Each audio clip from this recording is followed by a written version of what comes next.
I'll move that camera later. Anyway, this isn't going to take too long. So we learned about electron configurations. 1s2, 2s2, 2s6. And then we learned about noble gas shorthand, which allows us to chop off a chunk of the electron configuration and just replace it with a noble gas, guys. Today we're going to talk about ions. Now remember, an ion is an atom that has gained or lost electrons. If you have a negative ion, that atom has gained electrons because electrons have what charge? What's the charge of an electron? -1. Negative. So if that atom has gained electrons, it's going to be a negatively charged ion. On the other side of the coin, if an atom has lost electrons, it should be what charge? Positive. So a +2 ion has lost 2 electrons. A -1 ion has gained 1 electron. So this is sulfur's, again, I've been working on the animation, hopefully this will work. This is sulfur's noble gas shorthand. You'll find sulfur on the periodic table. Let's see my red light. Hey, there's my red light. Okay, cool. So oxygen, sulfur. There's sulfur right here on the periodic table. Again, highest energy electron is 1, 2, 3, P, 1, 2, 3, 4, 3p4. Now, what would happen if sulfur gained 2 electrons? Think about that for a second. How would that change the noble gas shorthand configuration if sulfur gained 2 electrons?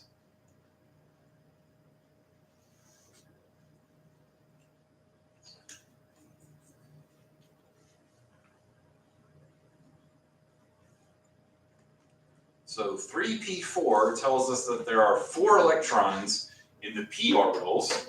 Would it change to 3p6? Exactly. So there's 2 more spots for electrons. So the sulfur, I don't know where those little boxes are there, but whatever. The sulfur -2 ion would have the configuration 3p6 because there's 2 available orbitals for electrons. So if we were to draw this, so if we were to draw the 3p orbitals, how many orbitals are in a p? How many orbitals are in the p? 3. Yeah, so 1, 2, 3. Again, the p orbitals are oriented on the Cartesian plane of the xyz. So sulfur has 4 electrons, up, up, up, and 1 down, leaving a spot for 2 available electrons. If it filled those electrons, it's going to fill down and down. So the sulfur ion, -2 ion, has a 3p6 ending configuration. Not super complicated. If you have a pretty good idea what's going on here, give me a thumbs up. If you have any questions, wave your hand around. All right, next. Oh, okay. That's kind of hoping this will come up last, but I'll go ahead and mention it anyway. You guys remember that if you look at the periodic table over here, you remember that the 4s fills before the 3d? It does that because the 4s is lower in energy than the 3d. But if you're going to remove electrons, the 4s is further from the nucleus, which means the 4s electrons are easier to remove, should that ever come up. Okay, is that clear? Again, so technically the 4s fills before the 3d because they're lower in energy, but then if you need to remove electrons to create a positive ion, the 4s are the ones you're going to lose because they're further from the nucleus. All right, so to look at calcium. Calcium has that big working electron configuration. That's the whole thing. This is not a question. This is not on the board, but if you were to shorten this electron configuration into a noble gas, what noble gas would you choose? Calcium's right there. Argon. You choose argon, exactly. So argon ends 3p6, so you can replace all of this up to 3p6 with argon, and you'd be good. Okay, so if calcium lost 2 electrons, what 2 electrons would it lose?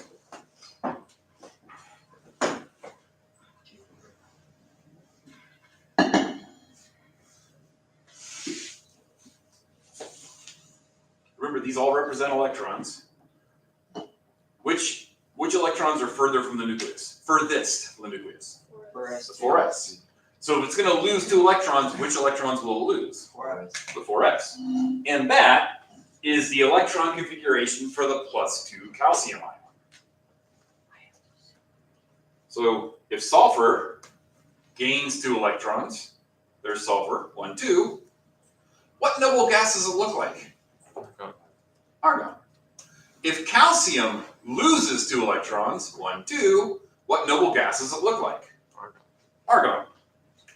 And the word we use for ions and atoms that have the same electron configuration is isoelectronic. That literally means same electrons. Isoelectronic.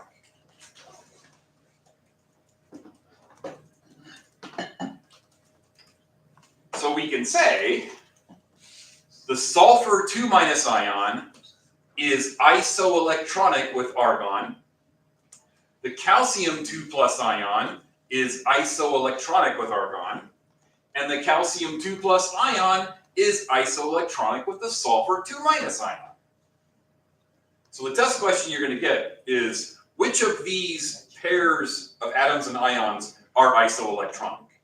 And you got to choose the one that, choose the pair that both have the exact same electron configuration. Now, no 2 neutral atoms are isoelectronic, because neutral atoms have a completely different electron configuration. But an atom and an ion might be isoelectronic, and an ion and an ion might be isoelectronic. So it means they have the same electron configuration. Okay. If you're hearing that, give me a thumbs up. Any part of that is unclear, wave your hand around. Then we move on. Okay, so go ahead on your notes, scribble the electron configuration in for the oxygen 2- ion. So this is oxygen, 1s2, 2s2, 2p4. If it gains 2 more, where's it going to gain them? So scribble in your notes what the electron configuration, the orbital notation would be for those, for the oxygen 2- ion.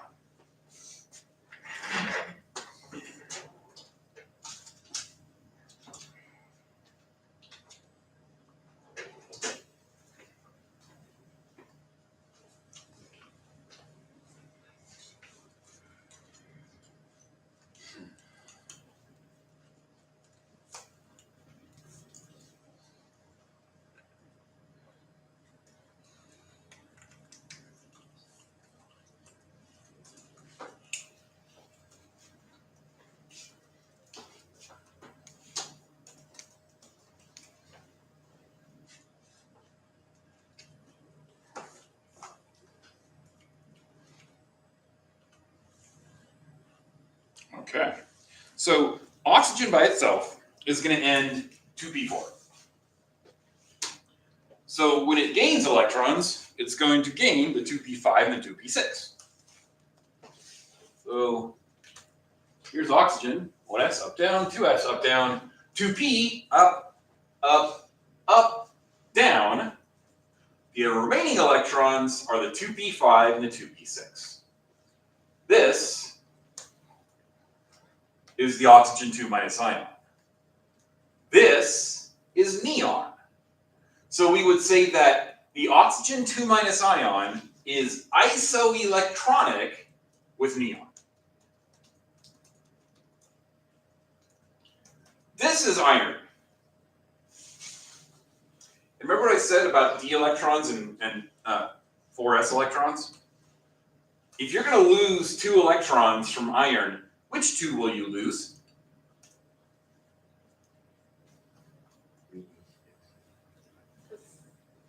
was the question? If you're going to lose 2 electrons from iron to create an iron 2+ ion, which electrons will you lose? The 4s2. Because even though they fill before the 3d, the 4s2 electrons are further from the nucleus. You have a 50-50 chance of getting that question on your test. So if you have a D block metal and it's going to lose electrons, the 4s are the ones it's going to lose. So we did the electron configuration. 1s2 up, down, 2s up, down, 2p up, up, up, down, down, down. Then the 3s up, down. Then the 3p up, up, up, down, down, down. Now the 4s would normally be filled. But because we're making a 2- ion, it's going to be left, and we're going to fill the 3d like normal. All right. How are we doing? Yeah, if you're good, give me a thumbs up. If any of this is unclear, needs to be repeated, wave your hand around. So the 2- ion just means you're adding 2 whatever. Electrons? Yeah, 2 electrons. That's exactly right. So electrons are negative. So if you see a -2, that means you've added 2. If you see a -1, it means you've added 1. If you see a +1, it means you've taken away 1. If you see a +3, you've taken away 3. That's going to be a big deal for our next unit. All right, other questions before we move on? Okie dokie. Oh, all right. Yeah, it's wonderful. It's coming up all at once again. Oh, well, whatever. Okay, so valence electrons. If you've ever put curtains up, that bar that covers up the hardware, that's called a valence. Valence means furthest away. So the valence electrons, they're going to be very important for the next 2 units. The valence electrons are the ones that get used in chemical bonding. And they are the ones in the highest level S and P. So all you do to figure out valence electrons is add the highest S and the highest P together.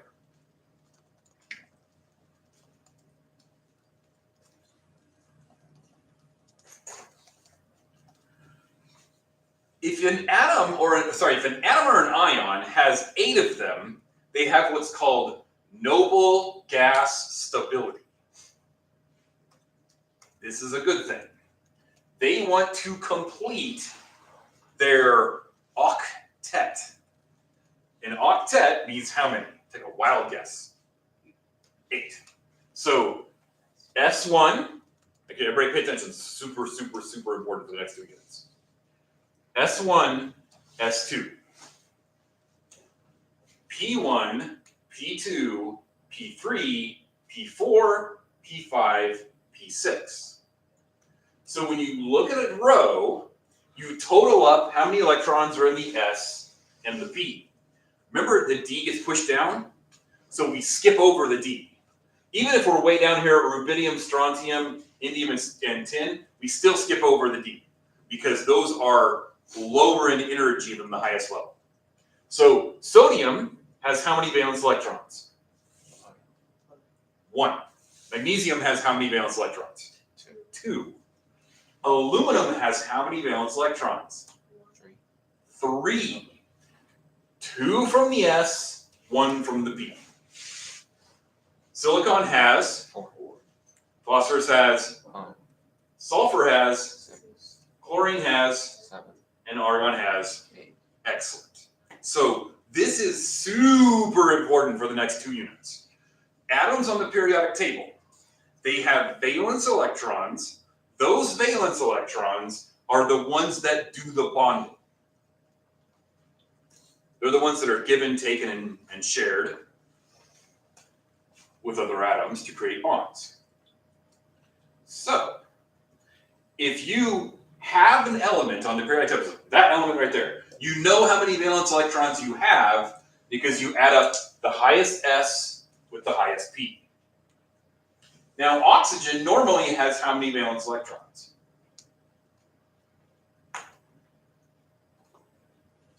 6.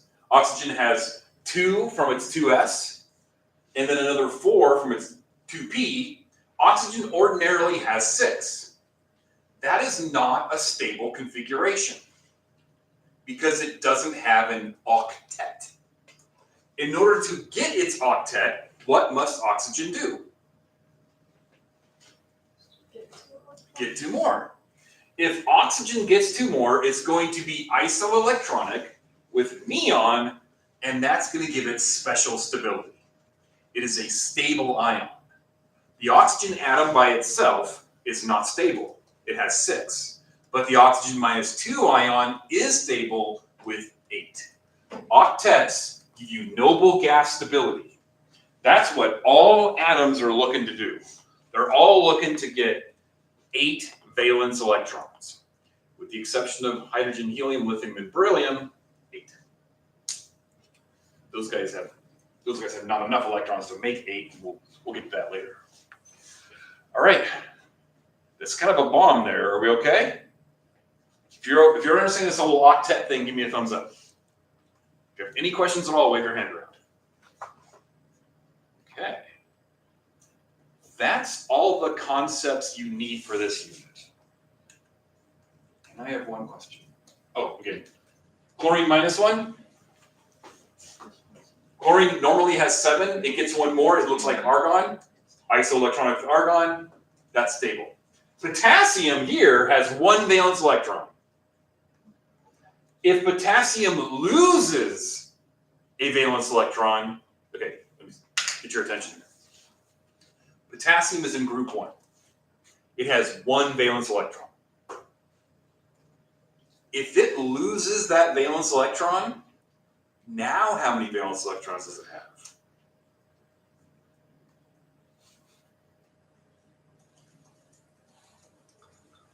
If it loses the single 4s1 electron, now how many valence electrons does it have? The answer is not 0.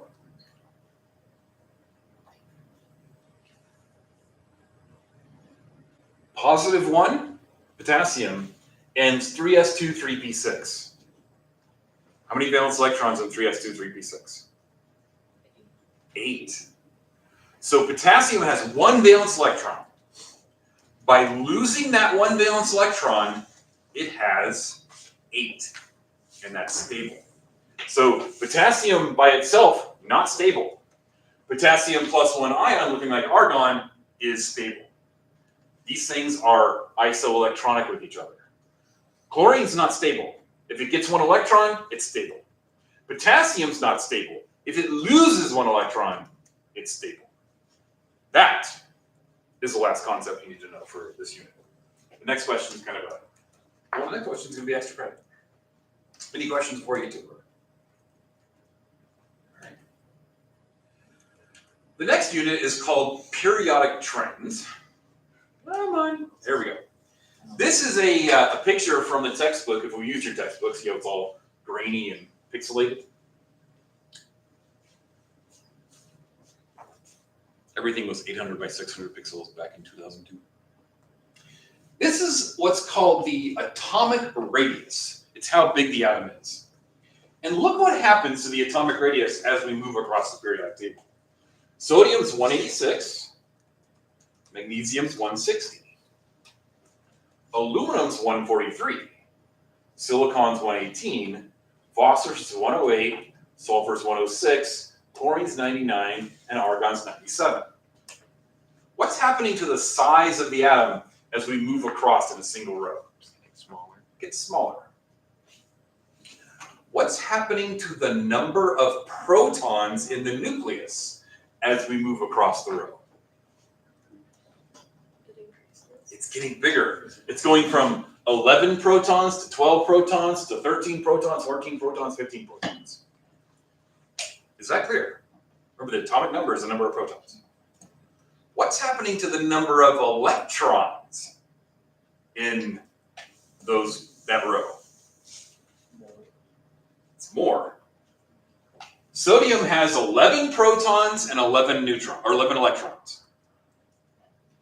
What is the single most important concept in all physical science? Opposites do what?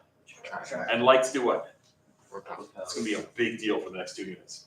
So sodium has 11 protons pulling on 11 electrons. Magnesium has 12 protons pulling on 12 electrons. Guess what though? Guess what happens to those electrons?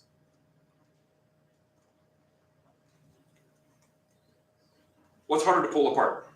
2 magnets or 4 magnets? 4. So if you have 11 protons and 11 electrons, those 11 electrons are going to be held by those 11 protons. But then when you have 12 protons and 12 electrons, what's going to happen to those 12 electrons? They get pulled in tighter. And as we add new protons and new electrons in the same shell, those electrons get pulled tighter and tighter, making the atom smaller and smaller. So the attraction between the electrons in the shells and the protons in the nucleus, the more protons and electrons you have, the greater the attraction is, and the more tightly those electrons will be pulled in. It's literally like 4 magnets, 12 magnets versus 11 magnets. 12 north and south versus 11 north and south. The more electrostatic attraction you have, the more those electrons will be pulled in towards the nucleus. Okay, that is everything I have for today. Questions? All right, for the rest of the period, please work on your worksheets and your game, and I will come back to this after I turn off the kid. I have a streaming video. Boop, boop. All right.